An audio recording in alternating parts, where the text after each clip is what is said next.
I was standing in my kitchen, peeling apples from trees that had been growing on this land longer than some of my neighbors had been alive, when my daughter-in-law informed me that Thanksgiving was no longer my decision.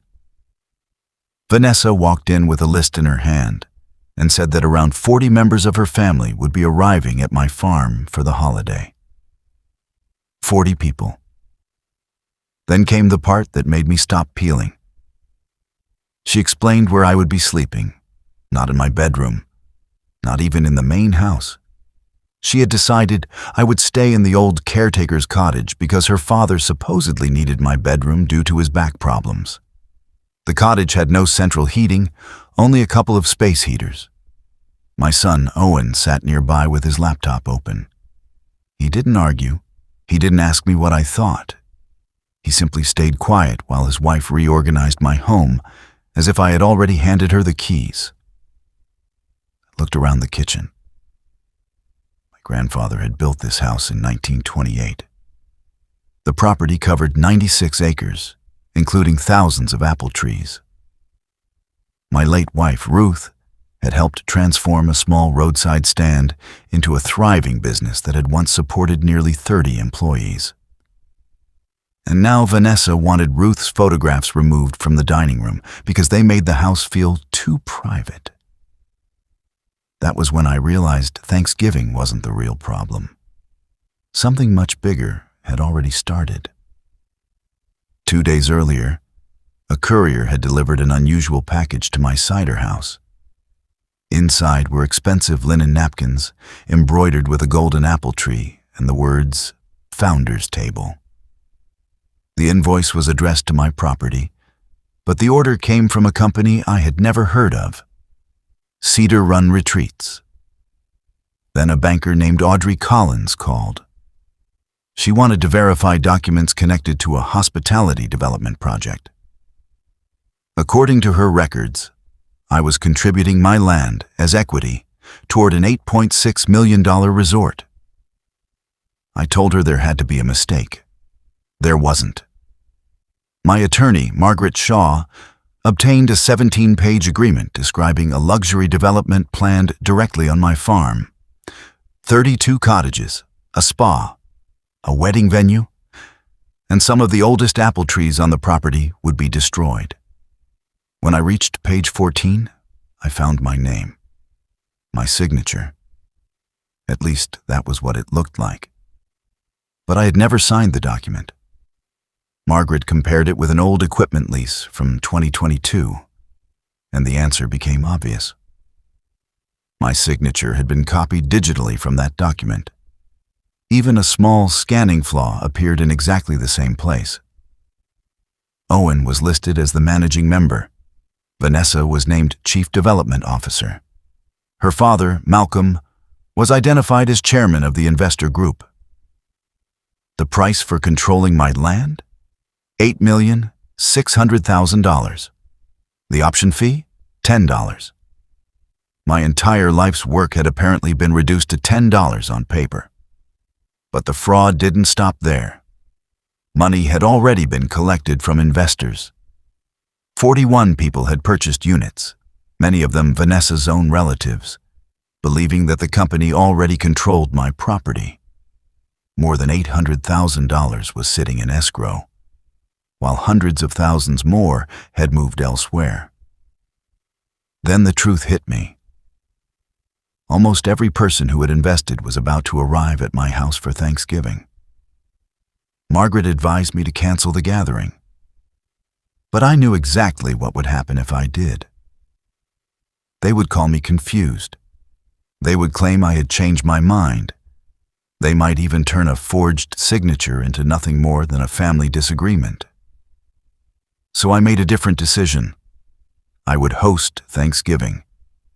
I wouldn't threaten anyone. I wouldn't accuse anyone before the evidence was ready. Instead, I would let every person involved walk directly into my home and sit at the same table. And before those 40 relatives arrived, I intended to discover exactly how far my own son and his wife were willing to go to take control of everything I had built. But when the bank revealed that money had already disappeared and someone had accessed my personal records, I realized they weren't simply planning a resort. They were preparing for a future in which I might no longer be able to stop them. Margaret immediately began taking action. She notified the bank that the land agreement was disputed, filed sworn documentation challenging the transaction, and requested emergency protection to prevent any transfer of my property. Meanwhile, the people who had worked beside me for years quietly helped preserve the truth. Neil, my controller, collected emails and financial records.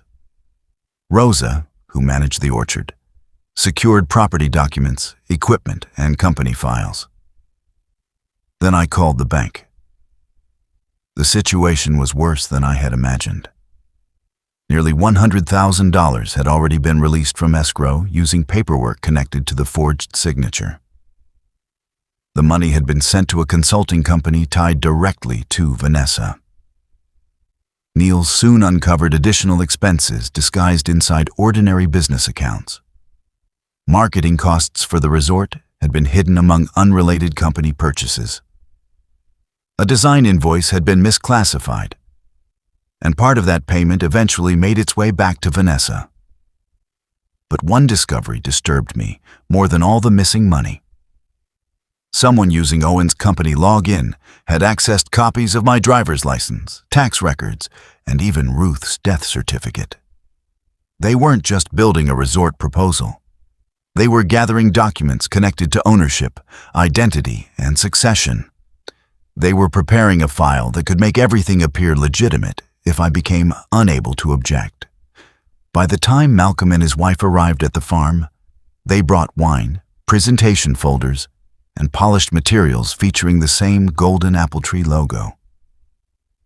Vanessa casually informed me that the caretaker's cottage was ready for me.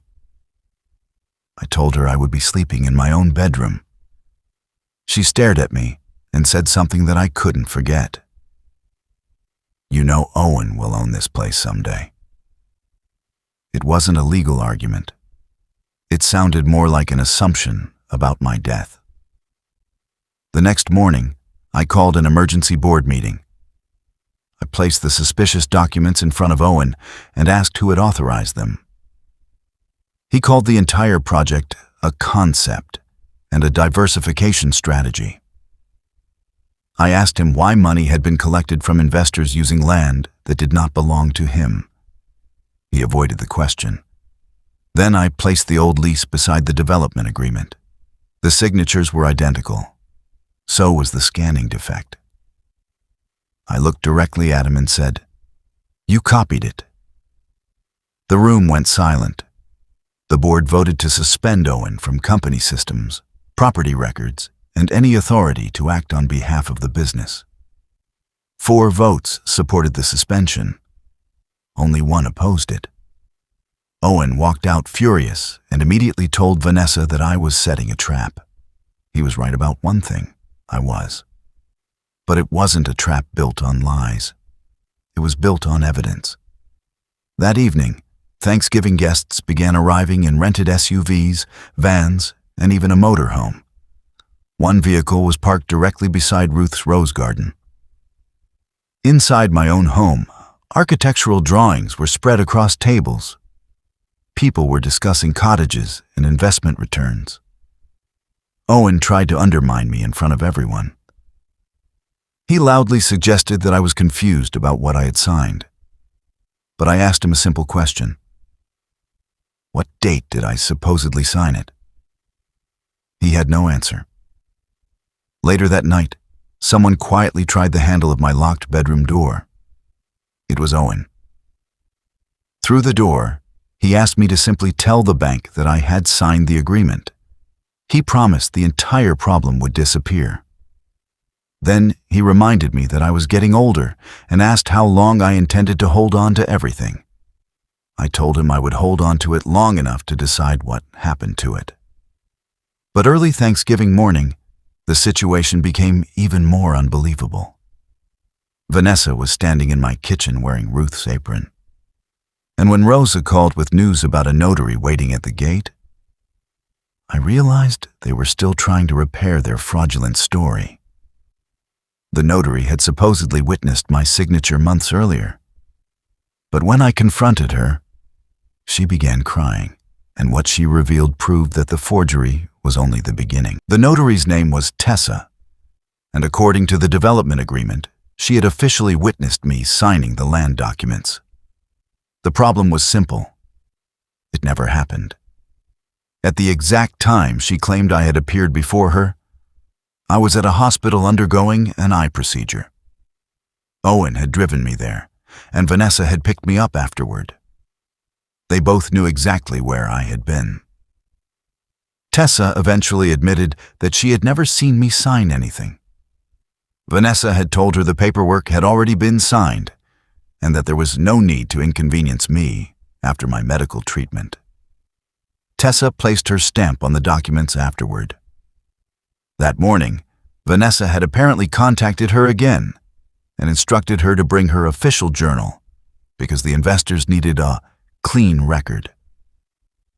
She wasn't coming to correct an innocent mistake. She had been summoned to help create a new version of history. By mid-afternoon, 46 chairs were filled throughout my dining room and library. At every seat sat a folder. Malcolm stood beside a presentation screen showing my orchard transformed into a luxury retreat.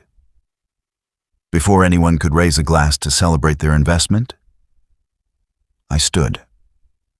I asked how many people had invested because they believed Cedar Run Retreats controlled my farm. 31 hands went into the air. Then I asked how many had spoken with me personally before giving their money. Every hand came down. I showed them the old equipment lease and the development agreement. I pointed to the identical scanning defect appearing beside both signatures. No one spoke. Then the doorbell rang. Margaret entered with a forensic accountant and a process server. Owen and Vanessa were formally served in front of the entire gathering. The accountant displayed the financial trail. More than $1.2 million had been raised. Hundreds of thousands were frozen. Other funds could not immediately be accounted for. Part of the missing money had reportedly been connected to a condominium purchased in Vanessa's name. Owen blamed Vanessa. Vanessa blamed Owen. For the first time, the people around the table began to understand that this wasn't a misunderstanding between relatives. They had invested money based on promises about land the company never owned. I looked around the room and told everyone they were free to leave.